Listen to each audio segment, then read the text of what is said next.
I certainly do appreciate the opportunity to stand before you this afternoon.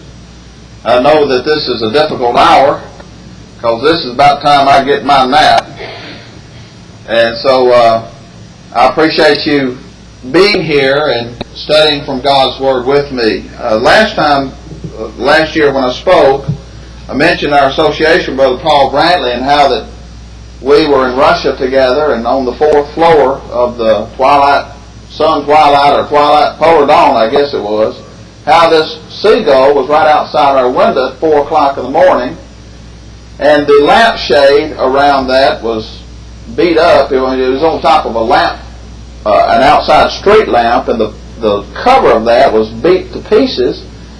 And we figured out that about 4 o'clock in the morning somebody was throwing things, coffee cups or something, at that seagull trying to get him shut up. And I meant to ask Paul, did you see my other shoe? I left Russia with one of my shoes, and I was going to ask him about that. No, we had a great work, and they're continuing that work. I haven't been since I've been with Brother Paul, but I know that the Memphis School of Preaching is still involved in that work, and this congregation here also is doing that.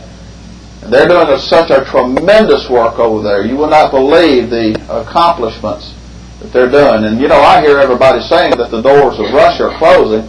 I don't think that's going to be the case. They may have some controversy with some of the religious part of Russia, but I don't think that we'll be excluded from Russia anytime soon. The topic that has been assigned to me is fellowship and the world.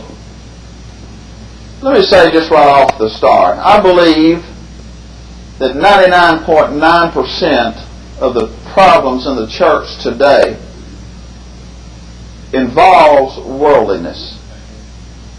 I believe that's the reason that motivates even some of our own false teachers. Because they try to be like the world and try to participate in the things that the world has to offer. Just as the nation of Israel wanted to be like the nations around about them, I think that perhaps our greatest problem is worldliness. As we examine this, and I really won't spend a lot of time on the definition of fellowship, it has been defined so many times as these speakers have done earlier before me. But what we do want to say is that fellowship is a joint participation. It is a communion. It is a partaker of.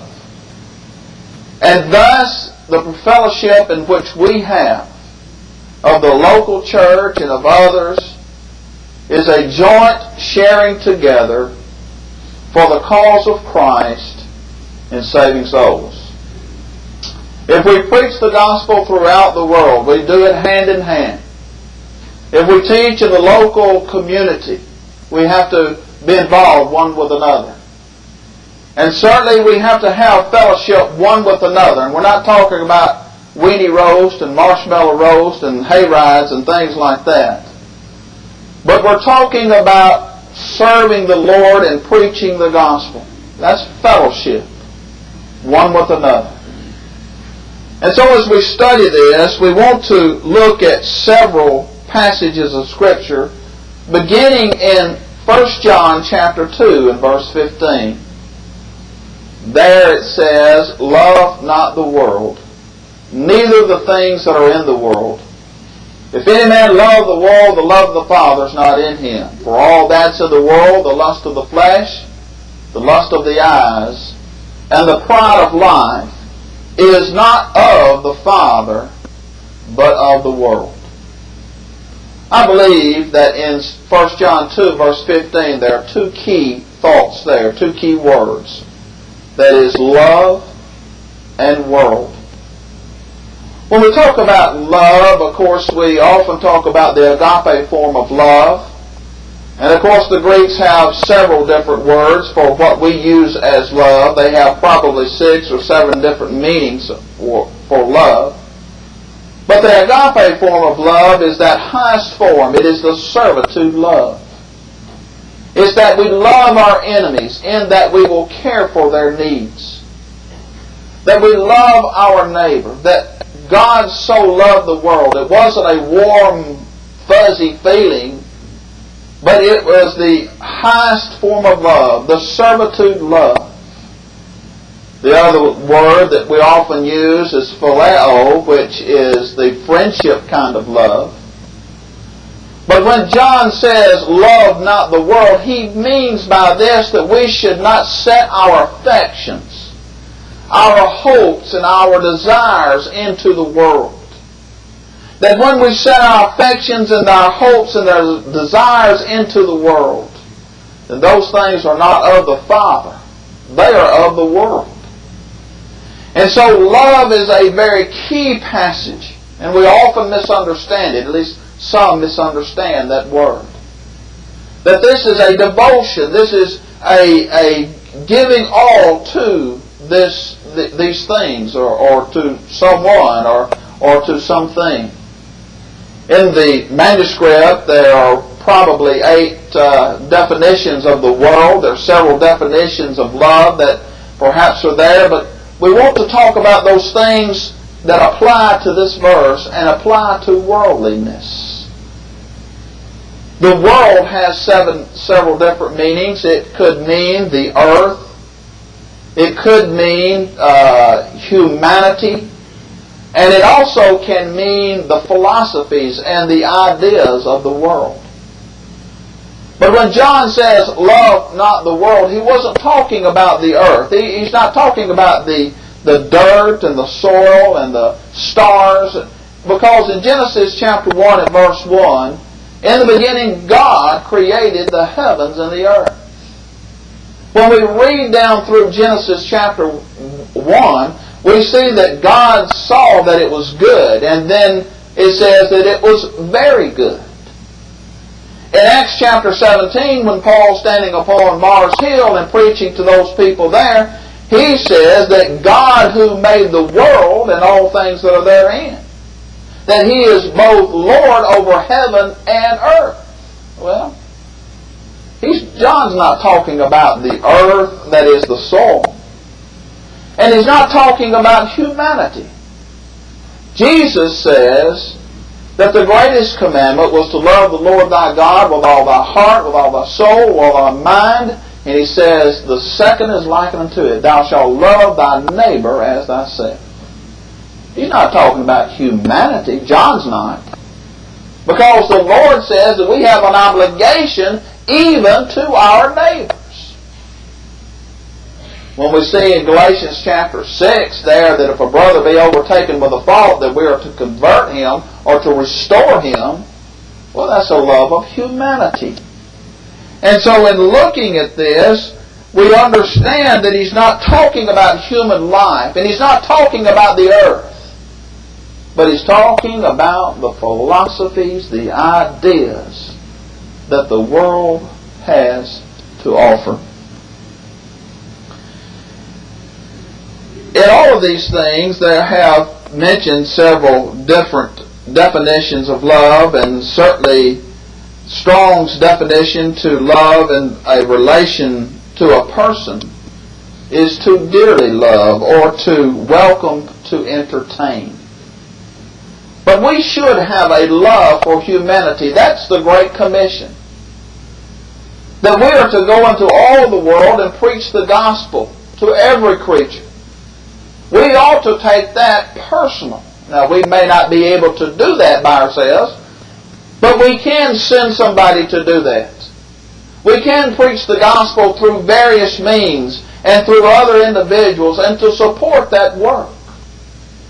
But when we talk about, as John says, love not the world, he's talking about the philosophies and the ideas that the world has to offer. You know, it's amazing. I've taken a few history courses, and it's easy to see that if you take courses in history and Western civilization and courses that pertain to life, you'll see if they're not members of the church, professors, or if they do not take a biblical view, what they teach is is that religion is simply a fad in a period of history. That they look at history not through the eyes of inspiration through the Scriptures, but they look through history and secular eyes. And even some of our religious schools teach it in a secular way. And they say that man just comes upon the earth and that throughout a period of time he begins to worship a deity, and then he comes along to the Jewish form of religion and it gets kind of jumbled up. It's completely opposite of what the Bible and how the Bible teaches us about civilization, how man started. And so those are philosophies of the world. I've sat in a philosophy class. I've never been so confused in all of my life, trying to figure out, they're sitting there, well, where did man came from? Well, he came from this because this happened and this happened, therefore that happened. Well, I said, won't you just open up the Bible and it'll tell you. But their ideas and their philosophies that are in a secular way often confuse people. And let me warn you, young people, when you go into university, they're not going to teach a biblical view of how man got here. They're going to teach their view, some evolution view of man and Western civilization. And they often start out right. They say, well, civilization began over here near the Persian Gulf. I said, well, you got that part right. But then they start, well, it took 1 billion years. Well, here they go. But that's the philosophy of the world. That's what they teach. But it doesn't end there.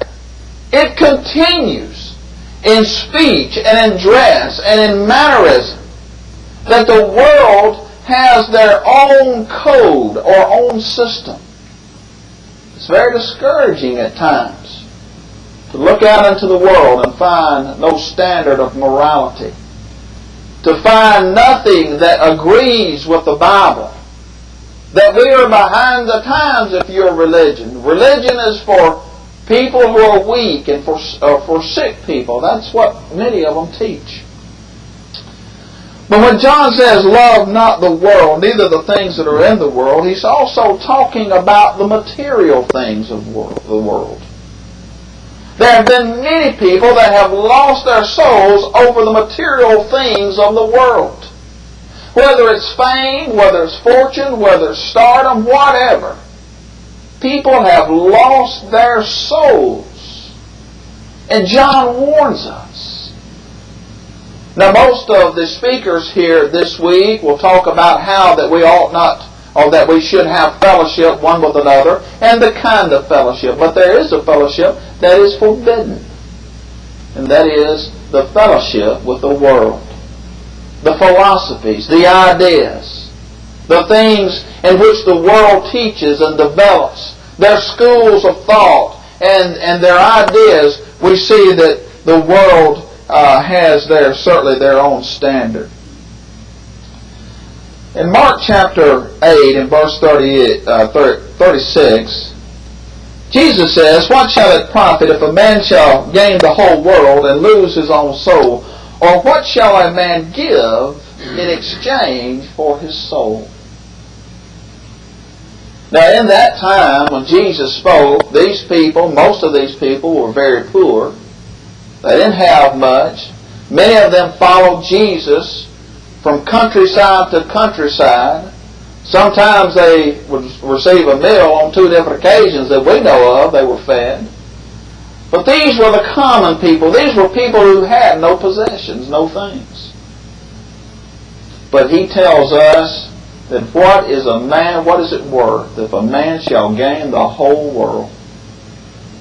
How many parables do we have concerning the rich and covetousness and the problems that the world certainly has to offer? When John says, love not the world, neither the things that are in the world, he talks about 3 areas of temptation. He says, for all that's in the world, the lust of the flesh. The lust of the flesh. Certainly that is very prevalent for us today. The lust of the flesh has its roots and needs certainly in the body. Hunger is a need that we have. Some believe that it is an instinct of survival, that we are hungry to keep ourselves from dying, that we would literally starve to death if we did not have hunger pains. Talking to a young fellow this week, been sick for several weeks, said, I haven't felt hunger in 2 weeks. He says, I've lost 19 pounds. Well, he didn't feel like eating. Well, if we go without food, we will lose weight and eventually depart out of this life. But hunger is good because it keeps us from dying. It keeps us growing. But we see that it can be abused. And oftentimes it has been. Also, the lust of the flesh is a part of the sexual needs.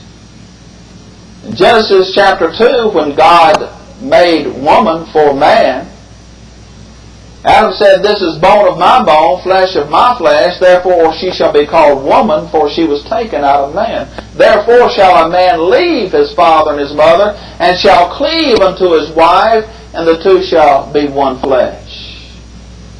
God has provided the area of sexual needs for man for several reasons. Number one, for procreation.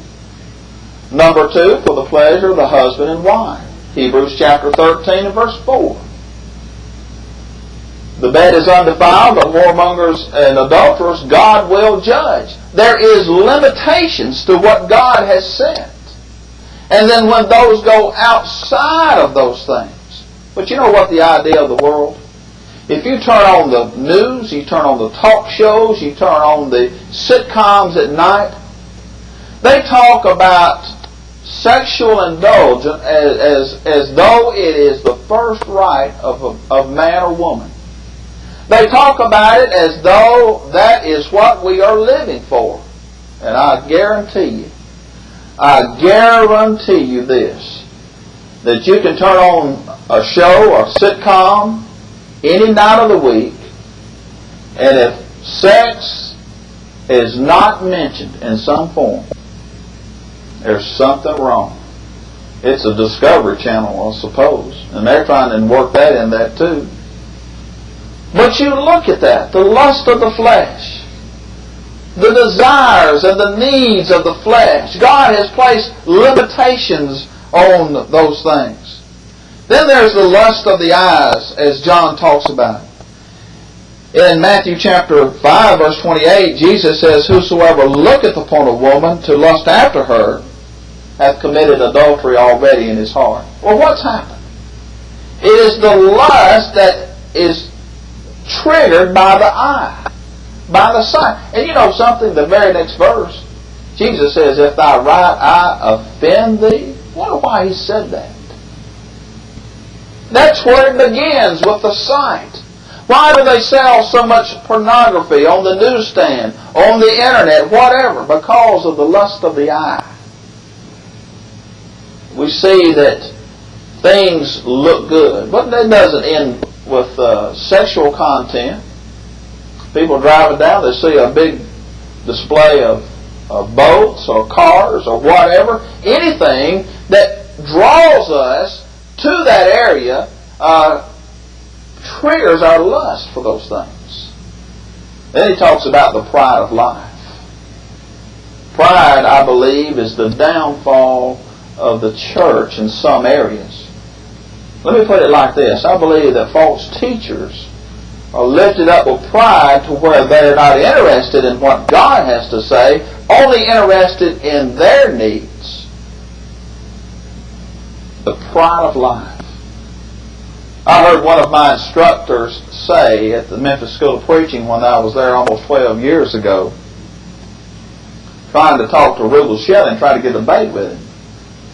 Rubel's statement was this: you can't talk to me. You don't have a PhD. Well, he went out and got one, but he still wouldn't talk to him. I don't understand that. But that's the pride of life that lifts us up and exalts us even above God. 1 Thessalonians chapter 2.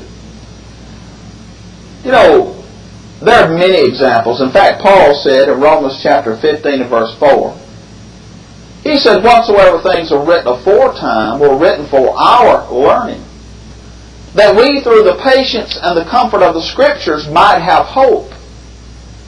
We can go back to the Old Testament, and we can look at individuals who were lifted up with pride. In the book of Obadiah, it's a book that talks about pride. And I like what old Obadiah wrote in verse 4. He said, though thou exalt thyself as the eagle, and set thy nest among the stars, thus will I bring thee down, saith Jehovah. You see, the Edomites had built their habitation in the cliffs of Shelah and of Petra. And they were dwelling up in those cliffs, and the enemies couldn't touch them, and God says, I'll bring you down. That whole book deals with pride. There's another example found in the Old Testament. In the book of Exodus, when Moses was sent to Pharaoh's house, and he said, let my people go, saith the Lord. You know what Pharaoh said? He says, who is the Lord that I shall obey his voice and let Israel go? World history tells us that Pharaoh thought he was a god within himself. That Pharaoh thought that he controlled the world, that he controlled the sun, that he controlled the wind, that he controlled everything, that he was God himself. And then when Moses comes, he says, who is the Lord that I shall obey his voice? That's pride. The book of Daniel tells us about another individual puffed up with pride. Nebuchadnezzar was God's servant in that he punished the nations around about him, and he even punished Jerusalem. But old Nebuchadnezzar comes into his castle and says, look what great things I have done. I can always remember Brother Richard Curry. He said Nebuchadnezzar had the eye disease. Look what I have done. Look what I have built. Well, we know the account. God made Nebuchadnezzar lose his mind, and he sat outside the walls of the castle, and he ate grass like an ox, and his hair grew like eagle feathers, and his nails on his hand grew as eagle claws, and the whole palace was out there watching him every day, out there grazing like an ox. Well, after about a year, the Lord returned his brains to him, his senses, and he says, I know that the God of heaven lives. I know that he is the ruler of kingdoms. That's what Nebuchadnezzar did.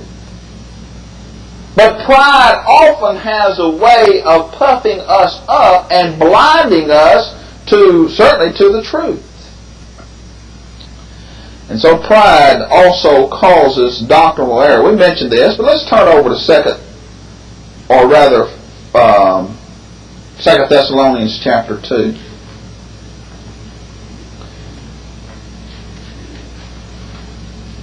2 Thessalonians chapter 2, beginning in verse 3, there it says, let no man deceive you by any means, for that day shall not come, except there come a falling away first, and that the man of sin be revealed, the son of perdition, who opposeth and exalteth himself above all that is called God, or that is worshipped, so that he as God sitteth in the temple of God, showing himself to be, or that he is God. Now, I've heard a lot of debates over this. Who is this man of sin? Who is the son of perdition? Is he the Pope, or is he this person, or is he Hitler, or is he somebody? I'll tell you what. He's anybody that exalteth himself above God. And we're very close to it in the church today.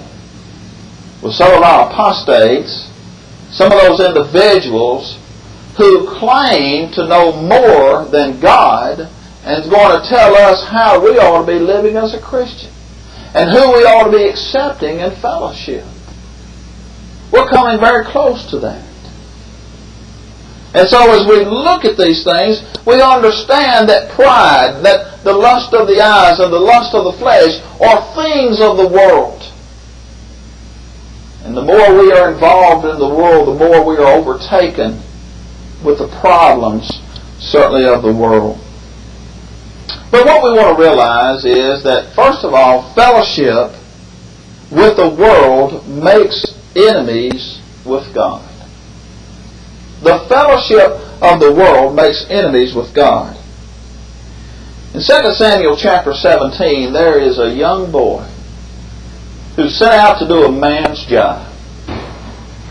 There Goliath is on the hillside of Philistia, defying the children of Israel, cursing God. He did that one day too many. Every day he'd stand out there and he'd curse the children of Israel, curse Jehovah God, and the Israelites, and they had a king who was a warrior, stood above head and shoulders above others. They were scared to death. But here comes a small lad, probably 14, 15, 16 years old, somewhere around there. Takes 5 rocks, goes and stands before Goliath, and guided by the hand of God, he kills that giant. You know what? There are enemies of God. And here was one who was declaring himself to be an enemy of God. But here's a small boy who did a man's job. And I believe the Lord guided that rock. I knew David said, well, he killed a bear and the lion.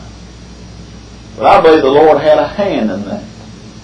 You cannot oppose God and get by with it. The children of Israel were cowards and they were backed up against a mountain, and here comes a little boy.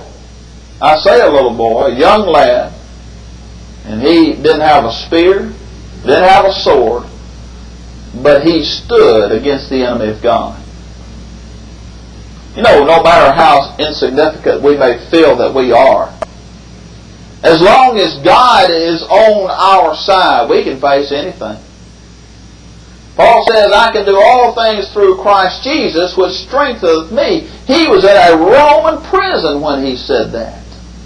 He had been persecuted. He had been beaten. He had been shipwrecked. He had been through a lot for the cause of Christ, and here he is encouraging the Philippian brethren. When I read that passage, that encourages me. When I get discouraged, I turn over to Philippians chapter 1, verse 13. Or 4:13. I see where Paul has done a lot for the cause of Christ. And it encourages me. Let me tell you, there will always be enemies of the church. There will always be enemies against the Lord. But it is our duty to stand against those things. And if we are friends with the world, then we can't be friends with God. Another individual, or other individuals that stand against God, are atheists and evolutionists. They openly declare and avow themselves against God. But you know what? We really don't have to be an atheist or an evolutionist to be opposed to God. Jesus said in Matthew chapter 22, he says, Matthew chapter 12, verse 30, he that is not with me is against me. I've got to stand for the cause of Christ. I've got to fight the battle of truth. And that's the problem that we have over the years, that some will not stand in the battle, and they'll take the enemy's position.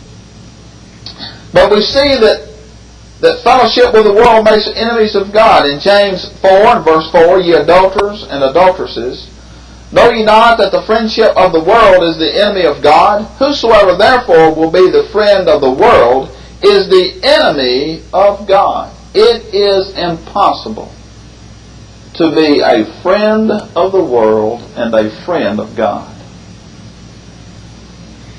Oftentimes we see individuals, we find Christians, who try to get as close to the world as they can.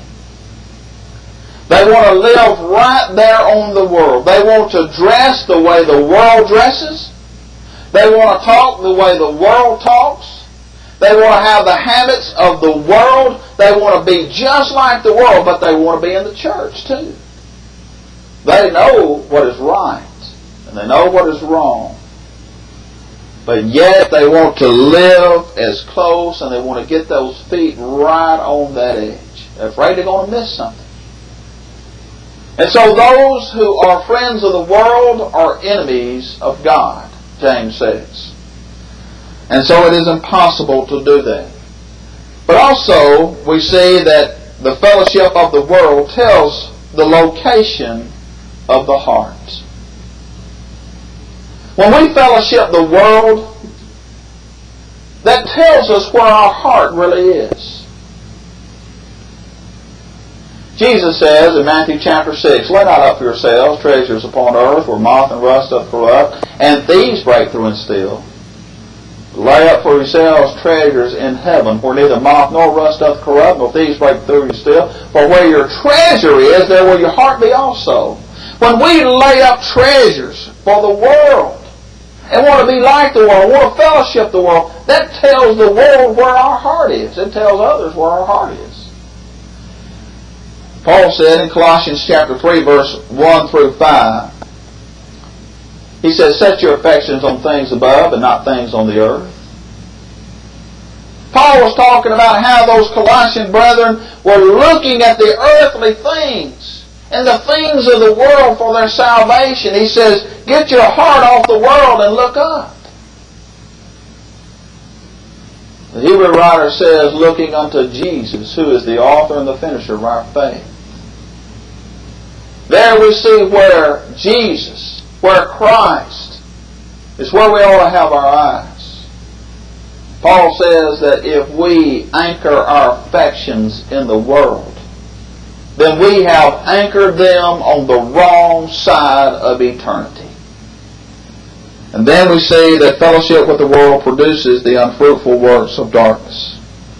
And Ephesians chapter 5 and verse 11, "And have no fellowship with the unfruitful works of darkness, but rather reprove them."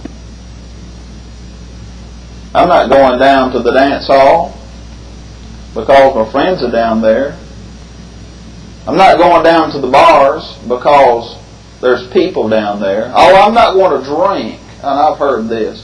I'm not going to participate on those things. I'm just going to go down there. Well, this passage says have no fellowship, and then it says on top of that, reprove them. And so we have the obligation not only to abstain from those people or from those things, but to also reprove them. You know, if we're fed the dialogue of the world, we're going to speak that. People that study human behavior tell us that we are affected by our environment. I often hear people say, "I just don't feel like praying." Or, "I just don't feel very spiritual." I don't know what they mean by that. When I say if you don't feel like praying, I say, won't you go to the book of Psalms? Why don't you read the prayer of David in Psalm chapter 22 when he believed that his life was coming to an end very quickly, and how that it was messianic toward the Jesus Christ, and that Him being dying and crucifying on the cross. Read Psalm chapter 23. When David says, "The Lord is my shepherd," he went from the very lowest peak of his life to a very high point in his life. Read Psalm 100. Read all of the Psalms if you don't feel like prayer. We don't feel like prayer because perhaps we need to go over and turn that television off. Just do that. Or sometimes you can just do that. And it goes off. We become what we're fed with. Now, many people overcome bad situations, and they are to be commended. But I want to say this, and especially for our young people. It is easier to be pulled down from this pulpit. It is easier to be pulled down from the good things than to be pulled somewhat up from the bad things to the good. You can pull somebody down, but it's a lot harder to pull them up. And so fellowship with the world is forbidden. God does not want man to do that. Numerous scriptures in the Old Testament tell us how that the children of Israel not to marry the heathen nations, not to be involved with them. Well, we see where Solomon married all these wives, brought idolatry into Palestine, into Israel. And we see that fellowship with the world will cause us to lose our soul.